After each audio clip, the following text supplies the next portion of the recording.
Hey. Here we are again. Oh, God. Seems like we never left. I live wow. here now. Interesting topic today, luxury wedding videos.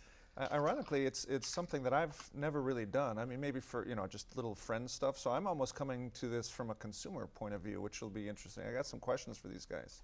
Well, you know that I started off cutting my teeth on weddings, and let's introduce our guest before I show one of my weddings.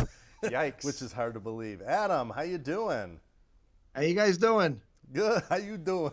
How you doing? Doing good. So, last name, I'm not good on the pronunciation. Forgione? How do I say it? Forgione. Forgione. Oh, God, I should have known that. Yeah, Forgione. Forgione. Yeah. And I was just in Rome, too. Like that would help? Well, I had the G's in there, Okay. Okay, and let's see who else we have on the show today. Handsome as ever. Look at him, man. You don't look a day different than when I saw you last. How long ago was that? I think the last time I was with you, the show we did was what, 10 years ago? No, but you were here in Chicago. We went bike riding along the lake, remember? How romantic. Yeah, that was 5-6 years.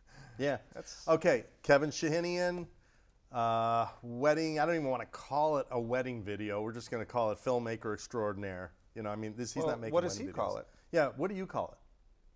Well, it's wedding filmmaking. But I when I was with you 10 years ago, I told you I called myself a filmmaker, and I still do.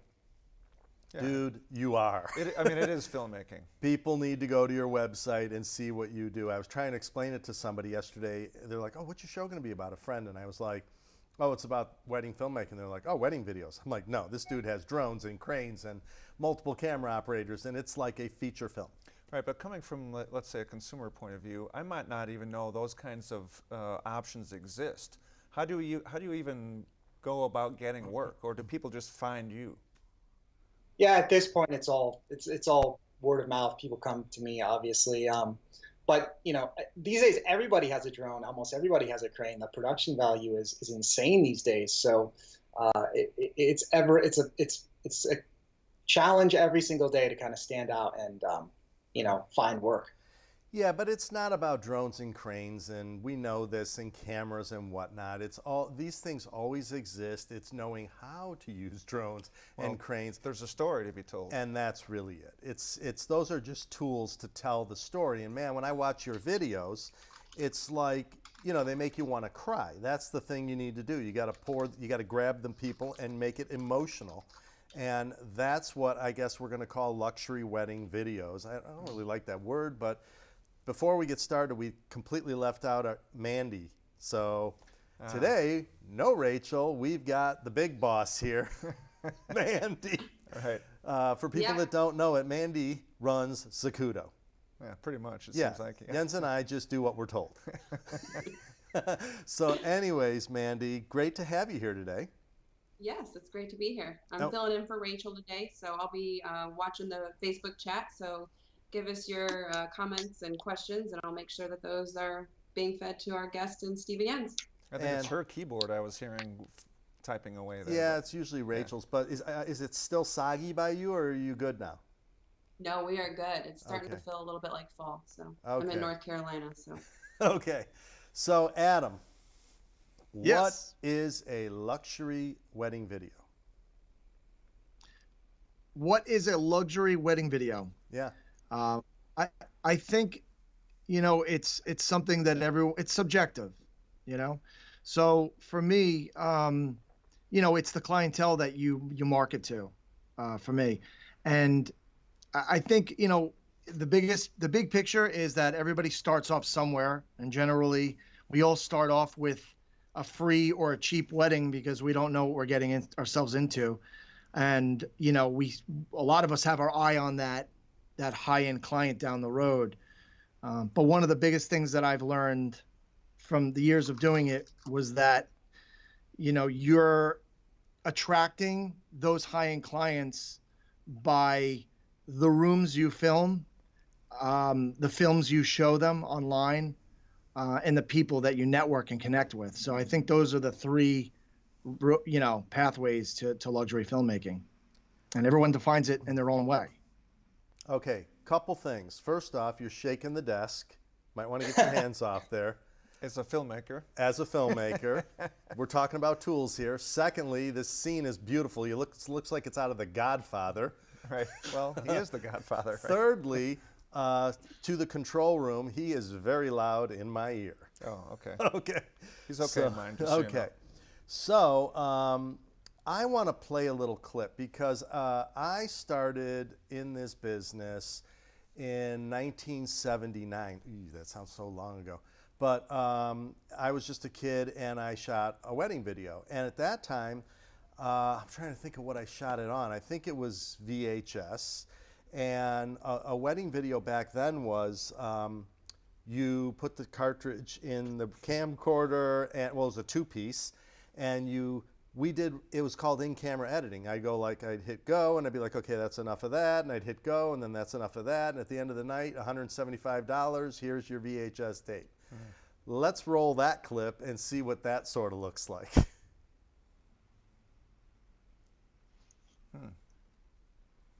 Great resolution. Yeah, probably. Well, I wonder if this is VHS, they should have had some kind of audio. We're just not playing it. Maybe not. Right. Okay, so but there you go. A little bit of this, a little bit of that. Should we talk about what the differences are between like a standard wedding video and a luxury wedding video? Because there is a distinction there. But I want to show this shot before we do. A shot of you? Yeah. Oh, God. I just found this photo. Put that baby up there. While we're waiting on it, where is it? Anyways, when he comes up with it, you'll throw it up there for us. So, Kevin, had you ever done a video just like I showed you? I have to say no. Well, okay. Oh, there it is. Okay, so what this is, that's me, by the way. Wow, look at that. And that was my rig. Look at that tripod. It's not even a fluid head, man. That thing was like an undo and a lock. And those two little wings hanging off there were to hold lights. You know, when we would you needed so much light, frontal light, that I would just blast these people with light, and I had to plug them in the wall and everything. And the camera was probably 50 ASA or something. Yeah, but it looked like, put that photo back up. It looks like I'm wearing the same shirt. It's pretty close. Okay. Anyways, let's go back to Kevin, and let's pick up where we left off. So that is garbage video, what I did. You're doing a movie. Talk to us about that movie. And how do you talk people in to allowing you to make a movie like that? Well, you know, I love seeing that video that you made, Steve, and I think weddings is a great place for any filmmaker to start their career in filmmaking. It really makes you just a better filmmaker across the board. You know, I started outside weddings. I never in a million years thought I would shoot a wedding. I went to film school. I did the film school thing. I was gonna, you know, be a narrative filmmaker, write scripts, direct, do that whole thing. So that was really my comfort zone when I started weddings. And I had a friend who knew that and who kind of like saw my work and was like, hey, I'm getting married.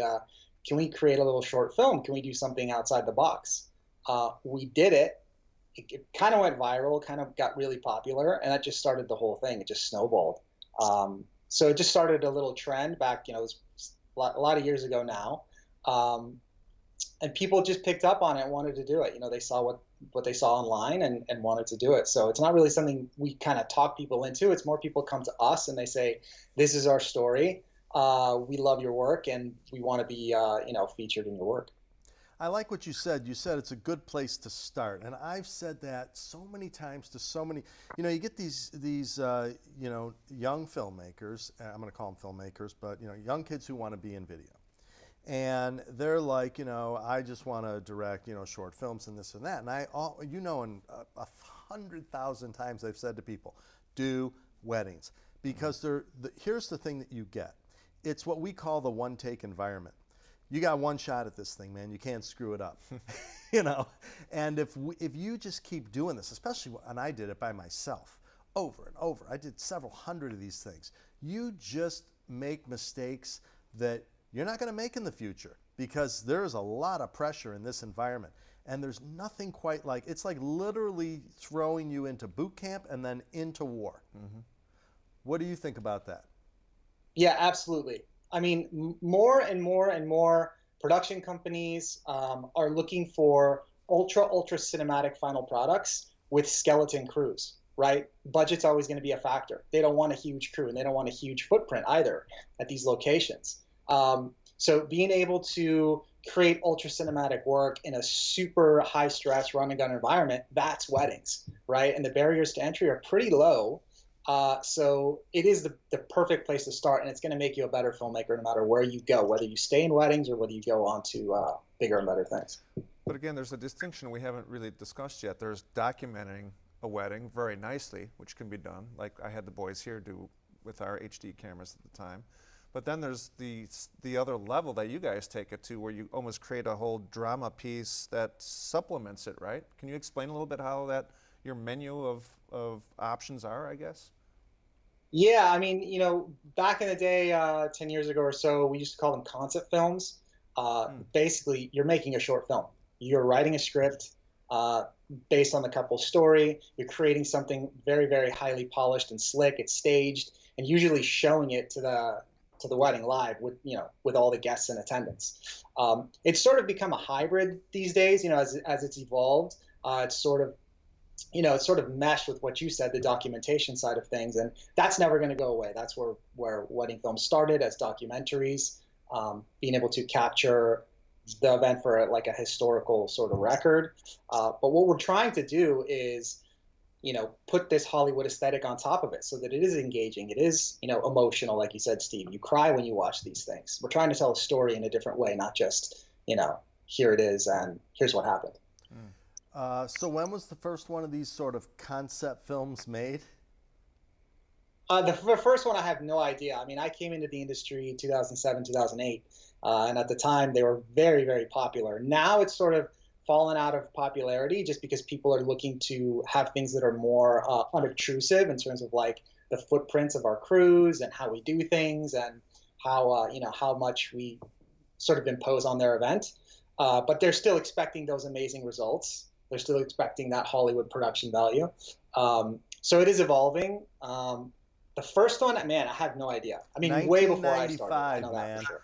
Remember, we made one for my wedding. That's right. 1995, we made one and did an online edit to 1-inch video, and then played it off a Betacam machine in a theatrical sort of environment. Right. I don't want to leave Adam out of the picture here. Adam, tell us a little bit about how you approach selling a project like this to a client. I mean, to me, I'm not going to call him a client, I guess, but a couple or whatever. But you know, if somebody came to me and said, you know, my kid's getting married, and you know, the photos are 5,000 and the video's 15,000, I'd be like, what? Or the video's 7,000 or 9,000. What is a range of what these things cost? So again, a very subjective question, because you know, the cost of living in New York versus the cost of living in Alabama are different. Therefore, you know, you could be charging at different levels. But I can be completely transparent. We charge $9,000 for a 15-minute film. I'd have to say about our booking ratio is about 2%. So that means 98% of people don't book us.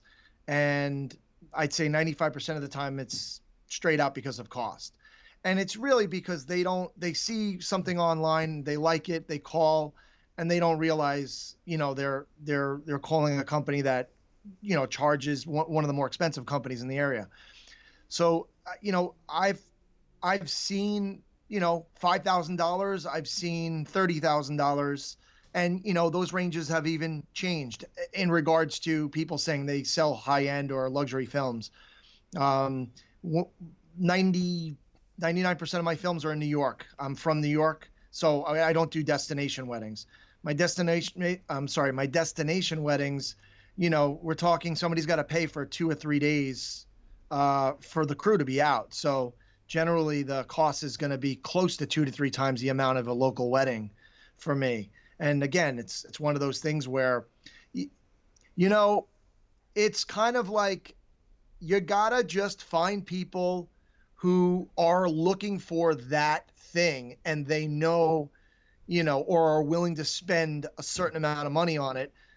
It's just that most people don't, if you take the population, and people get discouraged by that, or think it's impossible, but it's not. It's just you're focused in a niche. There are people there. There are not as many people, and the longer you stay in that zone, in that luxury zone, the longer you start to understand how the game is played. Yeah. Can I ask him about the process? Because Sure. coming from this, from somebody who's not done that kind of a project before, so let's say they say, okay, let's do it. They've probably seen some of your work before, I'm assuming, right? And then how do you get them involved? I mean, you obviously have to learn about their lives a little bit. Tell me how that whole process goes. So everyone, again, every filmmaker has their own different process. My process is storytelling. Obviously, is a big part of what we sell, and I know it's a cliche term, but for us, interviewing the bride and groom for 10, 15 minutes during the day is probably one of the core things that differentiates us from most filmmakers in weddings. So most wedding filmmakers don't actually conduct an actual interview on the day of. They'll use toasts and they'll use ceremony talking head to piece together. And for me, I realized about 5 years ago, if I actually can learn about their lives, a couple of weeks before or a month beforehand, and start to actually ask specific questions that are things that you're not going to hear in the church or at the ceremony or during a speech, I can tie those in. And that's my prime source of dialogue. The ceremony and the speeches are actually throwaway secondary to me, unless there's a dynamite speech where they tell a great story. And to me, that is my secret sauce. That's the skeleton of how our films are made. But, the next guy will do completely different things. Like Kevin knows I'm a huge fan of his work. And from a cinematic standpoint, Kevin is just a master. And what he can do to tell stories through the tools he uses is incredible. I don't do that with Pennylane. I rely a lot more on fundamentals and, basic frame shots. And then I let the dialogue be the main show. And I don't bring jibs. And, we use a Ronin. That's our cinematic shot. We stopped using a slider 6 years ago when we got sick and tired of setting it up, Mm-hmm. So we were, I'll take a 50 and a tripod and tell a story every day of the week, and I'll be the happiest guy in the room. And that's just me, and that's my style. So it's all about dialogue and basic visual for me. Well, to me, the wedding used to be what you talked about. It used to be they wanted 2 hours every single thing. Mm-hmm. But the one thing that I would say differentiates what you guys do is that the part that makes you cry is hearing how they fell in love, where did they meet, what obstacles did they overcome. What am I describing right now? An actual movie script, transformation. Yeah. It's the same theme. Conflict, character. Right, but you're the stars. Exactly. You're in their place, right? Well, let's go to Kevin, because I'm going to say I've seen this video 12 years ago. And I can describe it better than most features that I've ever seen. 2 kids running on that Indian street. And I'm not bullshitting you now. I did not rewatch that video. An elephant goes by with a guy riding on top. I think it's the boy or the girl looks at that island where they're going to have the wedding. It's so emotional, and it's like them as children envisioning how their wedding's going to be in the future. Yeah, exactly. Yeah. How do I You remember said that it- from 12 years ago? But is there some fiction involved there, or is this? Who cares? No, but I'm getting his style is a little different. So my impression was that you almost created a little fictional story or something. No, am I incorrect there? No, you're correct. In that particular case, we took liberties. We wrote a screenplay and we did like a 10-day shoot. It was like a 3.5, 4-day wedding, if I remember, in India. We took a script and we built a story around the actual wedding to try to create more emotion, using the, like you said, Steve, the misconventions and iconography of actual, Hollywood filmmaking, using structure, screenplay structure, using all the tools that most filmmakers use to engage people, when you buy a ticket to go see a movie. That was the case in that particular film. When are we going to see some clips? I'm dying now. Yeah, I mean that is the piece to beat. I'm not telling. I'm not. That was great. Piece of It was. Yeah. I mean, I've still, to this day, whenever I talk about wedding videos, I say, that's the shit I did, and then Kevin did this thing, and then you did that sort of James Bond one. I remember that one too, where there's an interrogation scene. I mean, I remember these things because they do what you're supposed to. Do you remember that one? Yeah. Oh, yeah, definitely. I mean, that was a decade ago, dude. It's That's funny. It's funny you mentioned that, because I mean, if you take any wedding filmmaker, they're probably not going to want to show you something that's 3, 4, 5 years old, let alone 10 years old, right? They may be shy to show you that stuff. Loved seeing yours, Steve. Nothing against your video, but mine was good, you know, man. It's one thing to be said about style in the wedding film, in I guess it's genre, right? A lot of us get caught up in style to try to impose, to try to make our work stand out and look slick, because we don't have a lot of I guess you could say power to direct, or like power to set up scenes when on a wedding day. So we try to do things with style. Then 2, 3 years later, 4 years later, they're unwatchable, right? So what we tried to do with those films that you mentioned is just try to use the timeless techniques of storytelling to make them watchable for years to come, which is, I guess, is sort of being proven in your statement. It's character, Right. conflict, transformation. That's what people want to see. They want to see that you had a hump in the road. Yeah. They want to see how you got past it. No hump in the road, not interesting. Growth. There's got to be change and growth and character. Let's roll one of Kevin's clips right now and get a look-see at what he does.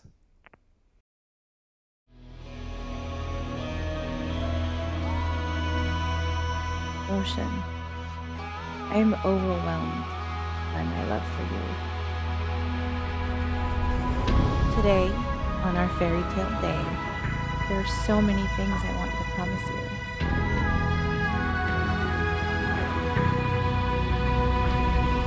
Fate, serendipity, stars aligning, the stuff of great romances, isn't fiction, it's real. This, your meeting, your extraordinary love story, was truly meant to be.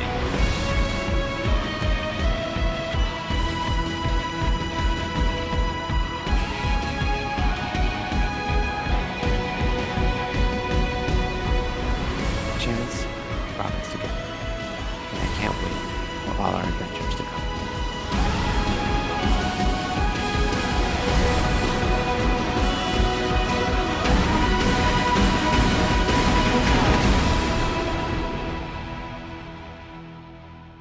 Oh, God. I want to go see that movie. Yeah, where's the kitchen sink? I mean, you got to... It's unbelievable. I mean, that's like a trailer for a Spielberg movie. It's like Out of Africa or something. It's incredible. Yeah. I mean... So again, now, did you get with them and write the script with them, or did you come to them with a concept? How does that work for you? So that wedding was a wedding we just did this year in Portugal. By the way, we travel for almost all our shoots. One thing that, in terms of the luxury wedding market, being willing to travel is huge. So that was a wedding we did in Portugal. So part of the basis of their story, if you'd call it a story, was the location. Like, why did they choose Portugal? Bride and groom. So I do a lot of South Asian weddings. That's the primary clientele that we serve. And they're all into Bollywood. They're all into the big spectacle. They're all into like lots of color, lots of dance. So those were the themes we were playing with. It was a destination wedding for everybody. So we just wanted to kind of show off the location and make sort of a fairy tale out of their wedding. Well, that's a fairy tale. 2 quick questions, and then we're going to go to Mandy. One, niche. It seems like we're big niche people. It seems like you really found a niche, and that's your thing. But before you answer that, how much did that wedding cost? The wedding cost, I really don't know, like in terms of their total budget. I believe our contract ended up around $15,000 or so, and that's pretty much the average for us. We're doing multi-day shoots. Almost all the time, it's 2 or 3 days of events for us. And yeah, definitely, I did find a niche, and I found it early on. that friend of mine that I mentioned who asked me to do that very first concept, he was actually planning an Indian wedding. So it's just sort of something I fell into. And I find with the South Asian culture, they really value cinema. It's really part of their culture. Back in India and here, music is huge for them. So it's really worked out for me. So wait a minute. So what were the deliverables on that project? They got that. And what else did they get? Yeah, so we do fully edited, what we call full-length documentaries. And again, like Adam said, a lot of the questions are subjective. People do things differently. We do what we call documentaries. So each of their events, let's say the typical wedding and reception, we consider that 2 separate events. We do fully edited documentaries of one of the wedding and then one of the reception. What you just played was a teaser, the 60-second sizzle teaser, usually for social media. On top of that, they would get a short film, usually anywhere between 6 to 10 minutes, sometimes in the 8-minute range. That's really the slick, cinematic, polished piece. So it's sort of a best of both worlds in terms of the documentation, which is the documentary showing them their event, and then the storytelling, the narrative. So wait, with the short film. They get 2 projects. They get the sizzle reel and they get the docu. That's it. Yes. So you go ahead and put that up on social media, and what the hell are people going to say? Mm-hmm. I mean, come on. What do you expect people to say? You're just speechless, not in the Indian market, because I mean that the bars just gets higher and higher. I mean, I have a quick question. So the sizzle reel, is that put up before the actual wedding? No, that doesn't work out timing wise, right? No, it's just like a movie marketing campaign. You put out the sizzle reel, you say coming soon. Yeah, a couple days later, you put up the short film. Mm-hmm. Fun. It's unbelievable. I wish I would have thought of that for mine. Yeah, exactly. Mandy, what do you got cooking? We have a comment here from Scott who says that his business partner did weddings and she eventually hated it because of brides' expectations, which I thought was interesting because I was wondering in the luxury wedding filmmaking space if you still get, brides who are unhappy Bridezilla. with your deliverables. Yeah. Let's send that to Adam.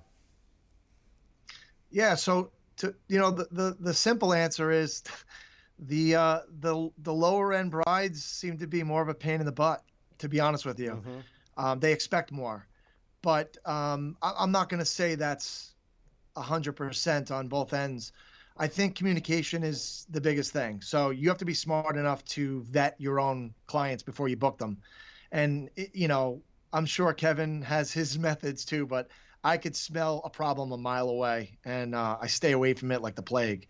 So I'm very selective. But knock on wood, most of my clients are awesome. All right, we're not going to ask for a definition of low-end bride. That is budget, I'm sure. Yeah, I know. I'm just playing with you. All right, I want to roll a clip of Adam's.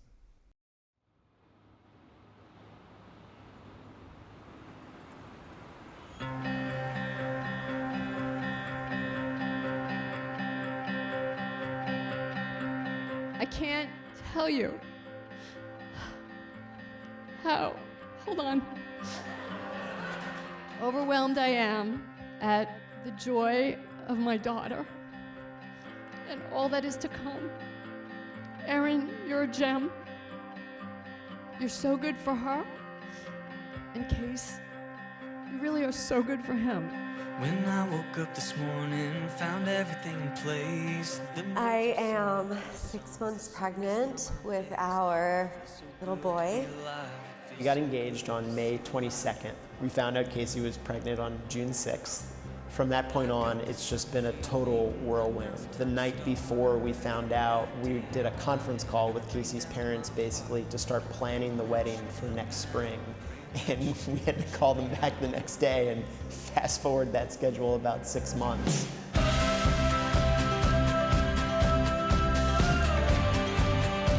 We are getting married, having a child. Aaron's graduating from Yale, currently also working full-time. It's quite a full plate. I hear the voice inside me saying be all you can be. You gotta keep the truth. You juggle things all through life, and if this is the hardest, then I'm an incredibly lucky person. It's just been such an amazing and fulfilling experience for me that I've enjoyed every minute of it.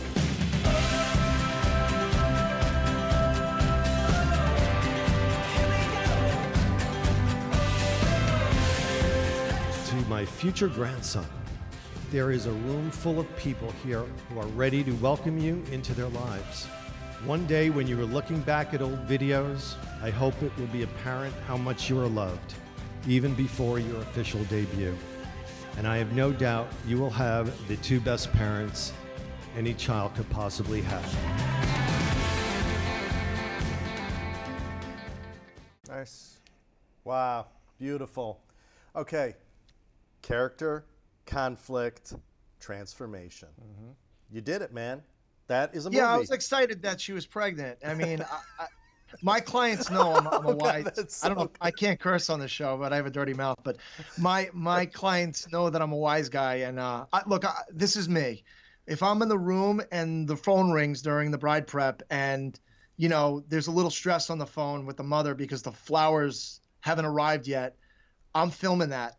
And my guys on the other end, if there's something happening in the groom's room, they're filming that too. And I'll egg it on. I'll be, what's going on? What's the matter? I'm filming. And she'll start stressing out. Things that you would expect not to be on camera, I will force on camera. And they don't realize it at the time, but a month later, they'll be laughing at it. And it creates story. I mean, conflict is king. It sounds like a reality show, like how the producers are kind of egging on a certain line, or. But it really happens in mine. Yeah, right. Well, I guess. I'm so glad she was pregnant. With a little prodding. Here we go. Like, unplanned pregnancy. Have you ever made somebody cry for you? You mean it's like during a You mean during like a conflicting moment? Cry because you've sort of done something to create stress or something. I've never caused anyone that I'm aware of to cry because I got involved with the conflict that was happening. But I could joke around. I put people at ease with that. Like, hey, I'll give you one really quick example. Filming a wedding, and it's high up, about 10 floors up. And the fire alarms go off. It's actually on my site somewhere, this clip. The fire alarms go off during the ceremony, no lie. And people are looking around like, oh my God, we're swinging cameras to get reaction. And then all of a sudden we hear the loudspeaker come on and they're like, attention, there's a fire alarm. This is a false alarm. And they're laughing. The bride's laughing. This is drama. I'm sitting there like, this is perfect. I love this. And I look out the window, I see the fire trucks. They're actually doing their vows. I should be on them. This is the one moment you can't mess up. You have to. And I swing the camera away from the vows and I get the fire truck outside, and I'm following that. And then I build it into the story and it works itself out. But nice. I was in love with that moment, Well, if we were, let's say we did a wedding, okay? We were going to do one right now. It'd be a blast. I would love to do it actually. If I were interviewing them, I would say, so basically you're telling me you met, you fell in love, everything was perfect, and here we are getting married. That doesn't happen, man. There's no life like that. There's reasons why. I would say point blank, tell me the shittiest day you've had with your spouse-to-be. Yeah, you got to create something out of that. You got to answer that. We do this. It's no difference than when we interview people that we do. Right. I need to know where the problems are. Yeah. Yeah. You have to look for it. Steve, I have actually two good questions for the audience. Great. One says, Kevin, how do you make that jump from regular prices around $3,000 to $4,000 to being a luxury range? There seems to be a hurdle I can't reach. That's a great question. And going back to that beautiful clip Adam showed, it's those little spontaneous, crazy moments like a fire alarm that totally separate your work. I think differentiating yourself is one of the biggest challenges wedding filmmakers, face. We make the mistake, whether it's a mistake or not, but a lot of filmmakers try to differentiate themselves on price by coming in low, right? And that's the sheer recipe for burnout. I think the first thing you got to do is value yourself. don't be shy to value your work higher or more. You don't necessarily have to do anything extra or special other than show the type of work that you want to attract. That next film that you create, make it a $10,000 film, and slowly, incrementally raise your price by valuing yourself. So for me, I don't really quote unquote market myself. My business is all word of mouth, all referrals. It's all about relationships. I know it's a cliche to say it's who you know, but it really is. And that, you really got to be perfect in all aspects of your business. You have to be easy to work with. You can't be, complaining about photographers. You can't be complaining about other vendors. That's in your job description, being easy to work with. I mean, and as you do that, you'll get referred more and more by the higher end coordinators. When you get to your level, it's like in any business. The thing is it doesn't necessarily matter what you charge. It's like you walk into a house and your wife says, "I love it." You're screwed, man. That's the house you're buying. The thing is when when we did this, I'm not going to get into it, but we did a job once and the people wanted us. The people want you. The people want Adam, okay? You need to build your name, and then the price is what it is. If they want you, you're that new house that they want. They're going to pay for you. And be in the circles that would want that kind of a gig. You know what I mean? Right, of course. Yeah. Certainly videographers make the mistake, I think, of all the vendors involved in weddings is undervaluing our work. That's for sure. Amanda, you said you had another question. Yep. Peter says, I heard the term skeleton crew used, and I'm not sure what a skeleton crew would consist of. Could that be elaborated? How many people are needed to make these types of films? Let's direct this to Adam. Skeleton crew, for us, we have one formula, and that's what we do. We did play around with a stripped down, take out a filmmaker, but we kind of strayed away from it again. We show up with 3 people. We're all cinematographers. We're all editors, and we do what we do. If they don't want to hire us or they want to tell us we want 8 hours and we want 2 people or 1, we spin it around and say, look, this is what we sell. If you're interested, let's talk. But we're not going to change what we do. We tell stories this way. We can't tell stories your way, So we don't use a skeleton crew for that reason, because it stops us from doing the only thing we know how to do. But a skeleton crew can be somebody just manning a main camera and being conservative and locking the shot and not doing anything special. Maybe having a second person doing the same thing or picking off some basic B-roll, and they're just going out to document the day. There's no bells and whistles. But when you get that in the editing, it's hard to make something really special from that, because you shot it that way. Yeah.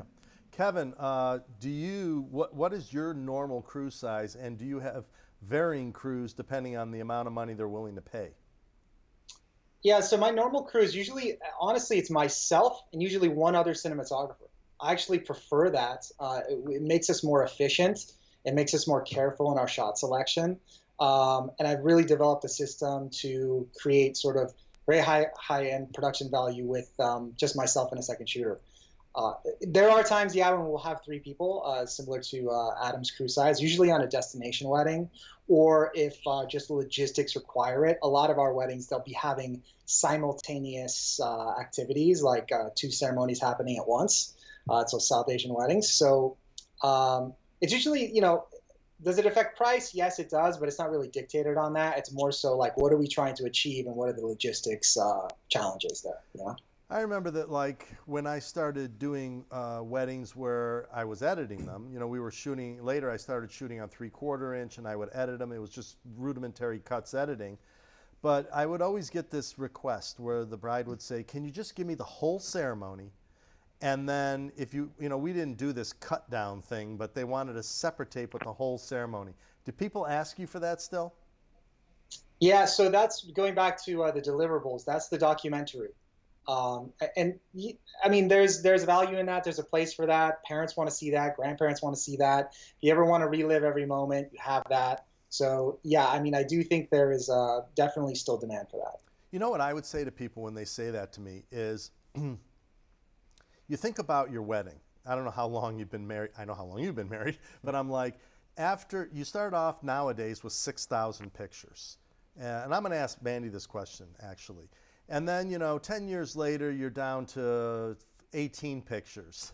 And then 20 years later, you have 2 pictures of your wedding. So it's like, why do you need this whole damn ceremony? The point is that after 20 or X amount of years, one iconic image becomes what you are of your wedding. Mandy, how long have you been married now? Oh, goodness.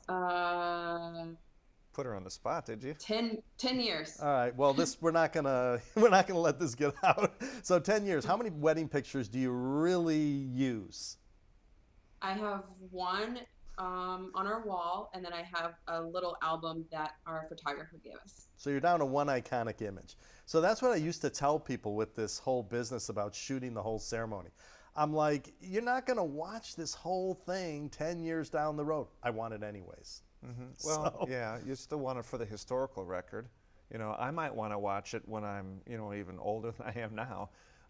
But when you show friends and stuff, you need that kind of, the slick edit, the quick one. You know what I mean? So Kevin, how often is it that people, nowadays, is it considered a normal thing to have an 8 or a 10-minute wedding video?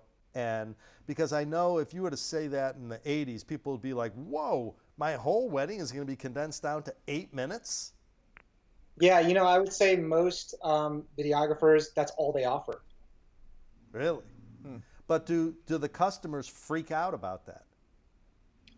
I don't think so. I mean, I think it's sort of become, in terms of the culture, we're used to 6-7 minute YouTube videos now. Everything's getting shorter and shorter. So I don't think so. Okay. Mandy, any final questions? Yep. I just have, while we're talking about editing, I have a question here from Keith Anderson for Kevin. Kevin, are you the sole editor or do you use someone to rough cut? Yeah, I do have a rough cut editor, but in terms of all the finished pieces, that they all go through me. Great. Well, I think we really broached this topic. It was interesting. We could talk about this for hours because it's huge. I mean, there's so many different styles. I mean, it would have been nice to have Joe on here too. I know he was one of our pals way back 10 years ago, and his work was beautiful too. Mm-hmm. There were a lot of people. Kristen, who else were we hanging out with in those days? Remember? We did 2. You just had Patrick on, I saw. Oh yeah, yeah, exactly, right. Yeah. Yeah. But the takeaway, I guess, there's a couple things. I mean, you could make this your niche and full career, or you could use this as one of your, like Adam is making a change and he's stepping into another line, right? You're doing your corporate videos now. And you said something interesting earlier about that you can go one way but not the other. Can you explain that a little bit? Yeah, I found that if you're a wedding filmmaker and you want to do commercial work, the commercial industry will frown down on you and say, no, thank you. We're going to get somebody who knows how to do this, which is actually funny because if you can pull off weddings legitimately, you're pretty impressive, because no one knows the stress and the capabilities required unless you actually do them, the whole one take thing. But the opposite, if you're a wedding filmmaker and you want to do commercial work, if you're doing commercial work and you want to do weddings, wedding clients don't necessarily, it doesn't matter to them. If you can show them great work and they're concentrating on your weddings, they don't care if you do commercial stuff as well. Mm-hmm. But I found that that's a one-way street there. You can go one way, but it's really tricky to go the other way. You got to kind of separate your brands. Right. The point is being it's maybe a great place to start for people, and then you can move on to other parts of filmmaking. Yeah, I mean, it's all filmmaking. Mm-hmm. There is no difference. Character, conflict, transformation. I'm going to end on that. Mm-hmm. We ended our last show on that. It seems like every show is ending on that now. Because it's a truth. It is the ultimate truth. Mandy, thanks guys for being here. Mandy, we're going to toss it to you. All righty. Thank you everyone for joining us, and a big thank you to ICANN for providing our studio lights. Next week's show, we'll have Gary Adcock hosting, and we're going to talk about all the new things at IBC. So we hope to see you guys there next Wednesday. Thanks.